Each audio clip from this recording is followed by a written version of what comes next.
আসসালামু আলাইকুম ওয়া রাহমাতুল্লাহি ওয়া বারাকাতুহু। নামাজ ওয়া সাল্লাল্লাহু আলা রাসূলিল কারীম আম্মা বাদ। উপস্থিত শায়েখান, দুই খাজা বাবার অনুরোধে আমরা সমবেত হয়েছি 111তম সমবেত শায়েখান। আপনাদের সবাইকে মোবারকবাদ জানাই।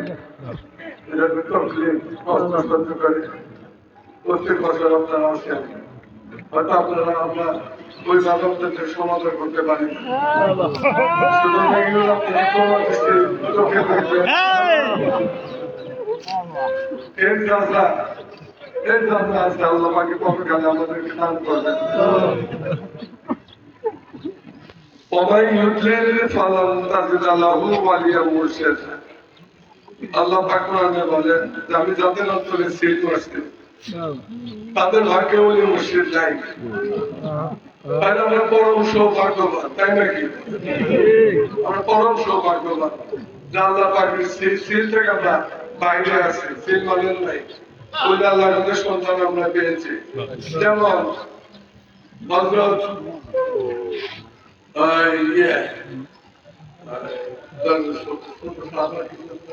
আবু হুরায়রা, হযরত আবু হুরায়রা উনি অত্যন্ত ছোটবেলায় দয়াল নবীর প্রেমে পড়ে গেলেন। ওনার চেহারা মোবারক, ওনার কথা প্রেমে পড়ে ইসলাম কবুল করলেন। তারা ছিল আসলে ইহুদি। উনি তো মুসলমান হয়ে গেছেন এবং গোপনে গোপনে মসজিদে নববীতে দয়াল নবী যখন খুতবা দান করতেন বা কোরআন নাযিল হতো ওগুলো ব্যাখ্যা করতেন, ওগুলা তন্ময় হয়ে শুনতেন। এবং ওনার মা জানতে পারলেন যে সে ইসলাম গ্রহণ করছে, অত্যন্ত রাগান্বিত হইলেন এবং তাকে শারীরিক ভাবে অনেক নির্যাতন করতেন, কিন্তু মা কিছু বলা পারেন। একদিন রাসূলকে এসে বললেন যে ইয়া রাসূলুল্লাহ, আমার মা সম্পর্কে কিছু বলবো। বললেন না, মায়ের সাথে কোনো অভিযোগ আমি শুনবো না। মা বলছেন না, ইয়া রাসূলুল্লাহ, আমি আমার মার সম্পর্কে কোনো অভিযোগ করবো না, শুধু দোয়া চাই যে আমার মা যেন এই ইসলামের পথে আসে।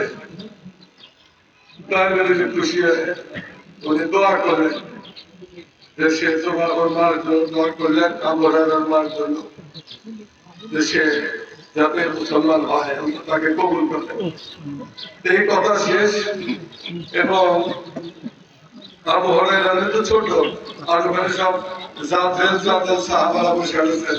সিদ্দিক আকবর আছেন, ওমর ইবনে খাত্তাব আছেন, ওসমান জিন্নুরাইন, মাওলা আলী, আরো বড় বড় সাহাবা আছেন। রাসূল যখন হাত তুলে তো আপনার হাত নামাইলেন, উনি তখন দৌড় দিচ্ছেন মসজিদ থেকে। পিছনে সবাই টাকা দিচ্ছে, এই আবু হুরায়রা কই যাও? আবু হুরায়রা বলল যে আমি এই জন্য দেখতেছি, আমি দেখবো যে আমি বাড়ির আগে বসছিলাম, রাসূলের দোয়া গেল।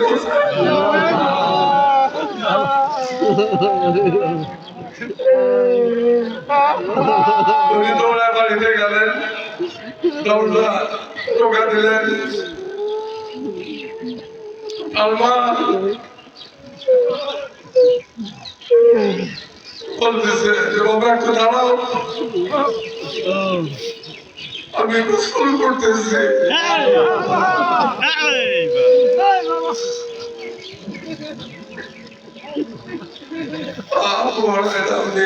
কিছুক্ষণ অপেক্ষা করার পর ওনার আম্মাকে ধরলেন, চুল ভেজা ছিল, পানি পড়তেছে এবং উনি বললেন তুমি তাড়াতাড়ি আমাকে নিয়ে যাও, রাসূলের কাছে আমি ইসলাম কবুল করবো। এই হচ্ছে ইসলাম। আমার খাজা বাবা সম্পর্কে আমাদেরকে তরিকা দেন, রাসূল পাকের এই সপ্ত তরিকা। খাজা বাবা সম্পর্কে খাজা বাবা এনায়েত করে দামল মুবারক নিজ ঘর বনাদম পর্যন্ত ছাড়বো না। আপনারা কি এই মানে অটল আছেন? এটা ধরে রাখবেন। এটা আমার ধরে নেওয়ার একটা বিপদ। এই বোঝা গরিব বোঝা সাধারণভাবে বলছে আমরা যাকে করি বোঝা তো গরিব।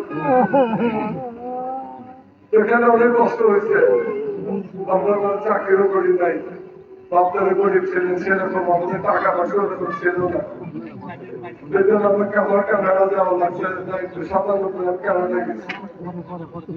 এটা আমাদের পাশে বসে আছে, উনি যাওয়ার মানে 1 বছর পরে মনে পানি কেনা হয়েছে, ওনার সহযোগিতা তাদের এটা হইতে হবে।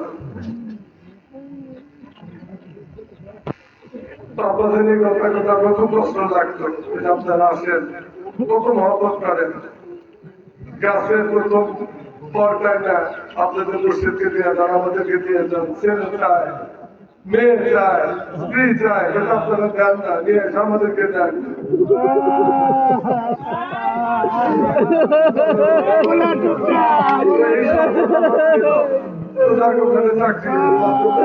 মোটামুটি কিছু টাকা সচ্ছল আসলো, ব্যক্তিগত সচ্ছল বোঝাবে কেন অতটা দিতে পারি নাই।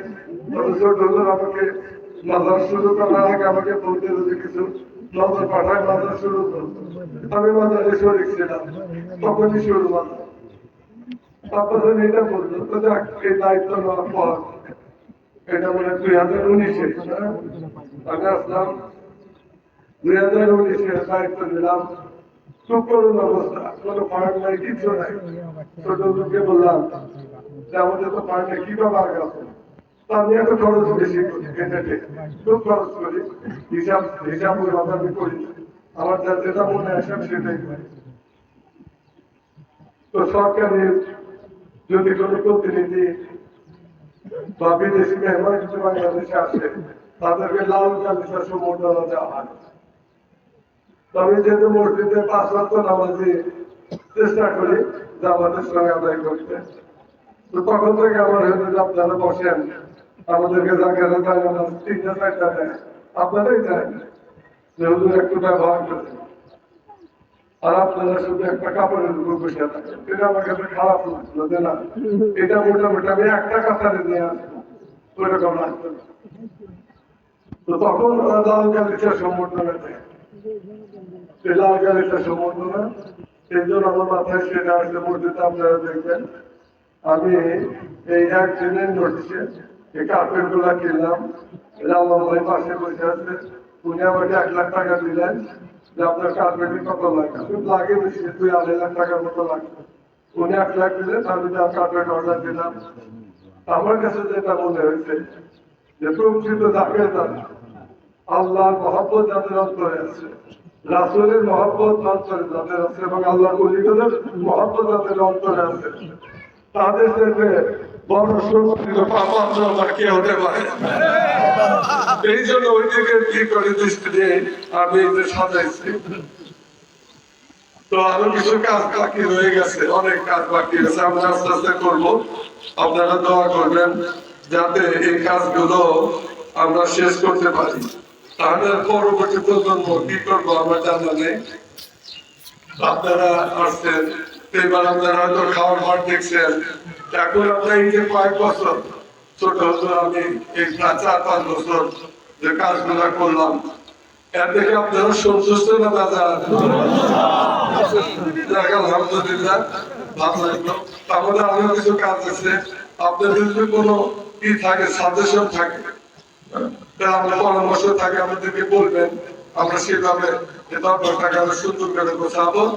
এখন আমরা বাজারে যাবো, ফাতিহা পড়ে দোয়া করবেন, আপনারা তো চলে যাবেন, হয়তো আগামীতে 30-এ আসছেন, ইনশাআল্লাহ আমাদের সঙ্গে আবার দেখা হবে। আমি আপনাদের সুস্বাস্থ্য কামনা করি, এবং আপনাদের যাতায়াত পর আল্লাহ পাক যাতে ওদেরকে হেফাজত আপনাদের পৌঁছান, এই দোয়া আমি করি।